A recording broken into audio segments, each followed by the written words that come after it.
My first memory of football on TV is the cup final.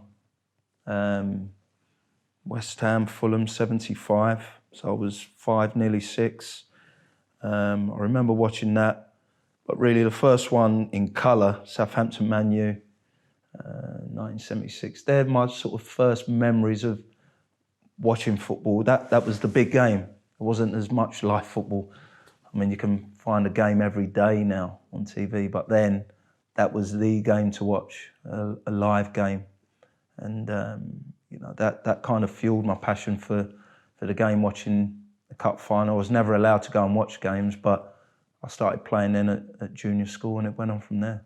I played any time I could, whether it was at school, whether it was at Boys Brigade or the Scouts, or then a local team. My first team, Southend United, had a really good coach, and I really enjoyed learning the game.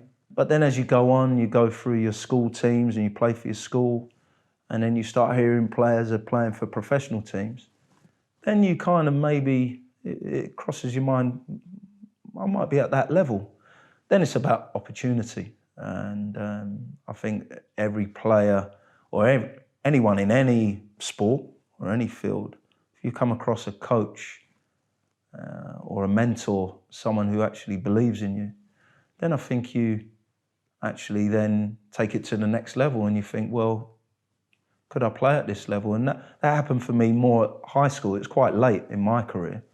When I was 14, 15, we had a really good schools team, and we had a number of players that were at Chelsea, Fulham, Tottenham Hotspur. And we won the local cup, the county cup. And then we were in the England schools competition. And that's where other scouts started to watch, and myself and 2 other players were invited to Crystal Palace. And that's where it all started for me.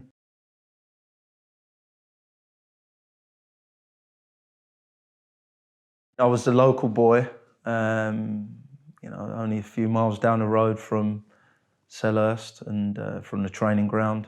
I joined there in '85 as a schoolboy, signed full-time 1986. Alongside Richard Shaw, who's coached there now, John Solarco. They were in the older group. Gareth Southgate was a year below me, and we all know where he is right now. But we had a real eclectic sort of mix of players. But I was a local lad, and South Londoners were quite tough. We were quite outspoken at times. But I had a good first manager in Alan Smith, my reserve and youth team coach. But then I left there in 1990. I made my breakthrough in the first team, but it was always going to be hard. I went out on loan initially to Aldershot. That really opened my eyes, but it was great. They looked after me brilliantly. It was my first experience, regular sort of football. And one of my games for Aldershot was against Southend United. We lost 5-0. But I obviously played pretty well that day because the then manager, David Webb, came in for me in the summer. Crystal Palace wanted me to stay, and it was a big decision. I was leaving a club that was in the equivalent of the Premier League. It was Division 1 then, so it was many, many years ago. But I decided to test myself and become a regular player, albeit in what was the 3rd division then, and it went from there. My pro career for me really started when I joined Southend United.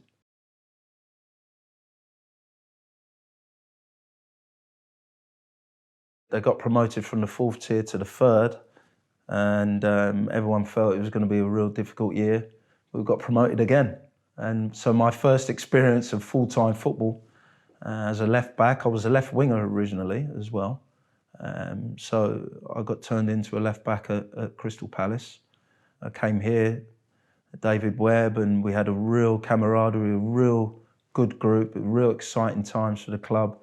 If you're a supporter, 2 promotions in 2 seasons, and for some of the players, I mean that's quite rare. We had the momentum, we had a real belief, a set way of playing, and we all fitted into it. If we didn't, the manager wasn't scared to take you straight out.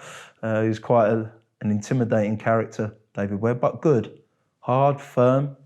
You knew where you stood, and I learnt a lot from him, not only as a player, but in my latter years and, you know, towards the end of my career as a player, but also as a manager now. But they were great days. You know, we used to play regularly on a Friday night, big crowds, and some real good players that went on to play for bigger teams. No bigger than Stan Collymore, really, who, you know, made his name here, but obviously played for Nottingham Forest, Liverpool, and England. And, you know, he's fondly remembered here. I know I started at Palace, and, you know, I always look out for the teams I played for throughout my career. But my own playing career, after only 5 appearances for Crystal Palace's first team, my career started at Southend United because, you know, I played close on 300 games. I played a lot of games for them. Really, after being promoted, we never went down, so we settled into what is the Championship now. We had a few close shaves, but we also performed really well and had some memorable matches and performances. And I had, 5, 6 managers in that time. So actually, throughout the chopping and changing of managers here, you know, I managed to perform for each one of those. And that takes some doing because you have to prove yourself to the new manager every time. So I kind of see my years at Southend as the real base for my footballing career.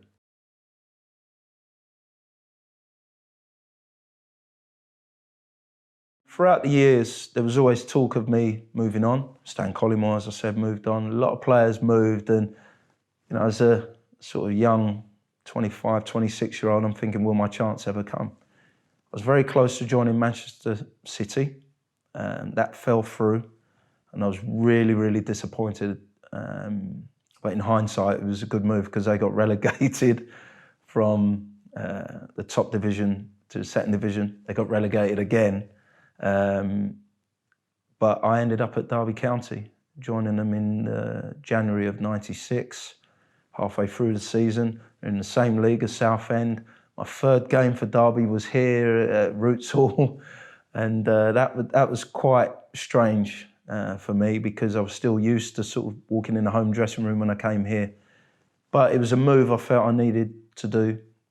They were top of the division at the time, a real strong squad, a real well-respected manager, being a success in a lot of clubs in Jim Smith.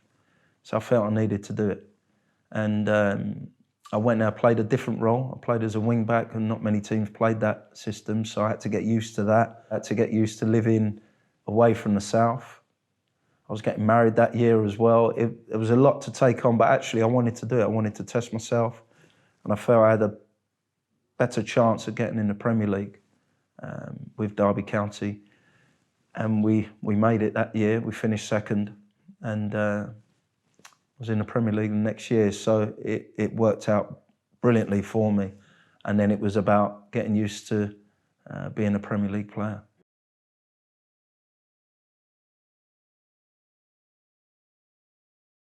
I went to a club that the whole city revolves around Derby County. I mean, it's black and white everywhere. And it was the first time I've been to a one-club city as such. And of course, I was a main player. I was a captain at Southend for a bit. And I went to a club where all of a sudden, there's a lot of players who had real good careers at a high level, you know, and you start to think, am I good enough for this company and playing in this company? And you've got to have that self-belief that you can do it. You've always worked hard. And I felt I sort of worked as hard as I could at Southend to be noticed, to move on up and to play in that league. And here I am now at Derby with a manager and a young coach. Steve McClaren was his coach. And I have to prove myself again to them, to the players and to new supporters. Southend always accepted me as one of their own, but I had to go and prove myself. So you look for support from a lot of different people, but ultimately you've got to do it yourself. And Jim was great.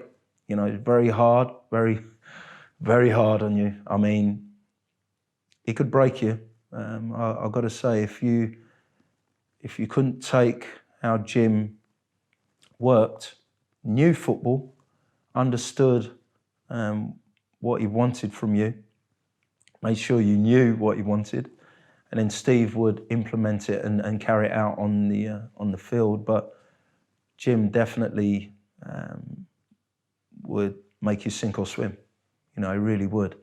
But what he was good at, which I've always found quite fascinating, he built a camaraderie amongst a group of players that had, at that time, 96, a number of foreign players. Igor Stimac was from Croatia. Then we had a couple of AC Milan players as we went on. And he made sure that the camaraderie and the togetherness and cohesiveness of the group was always there. So whether that was meals together as just the players, sometimes it was with our partners, he would always be there.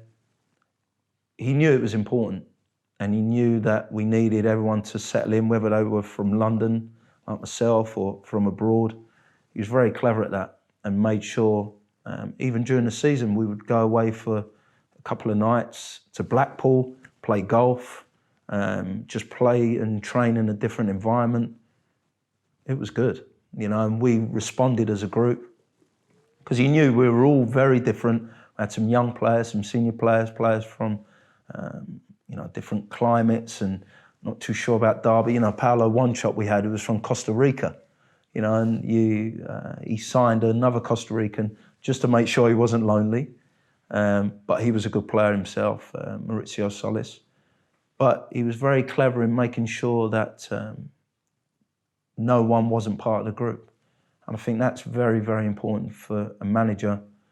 It's never easy because players who aren't playing always feel as if they're not involved, but it's about making sure that they understand what you want from them. And Jim certainly did that.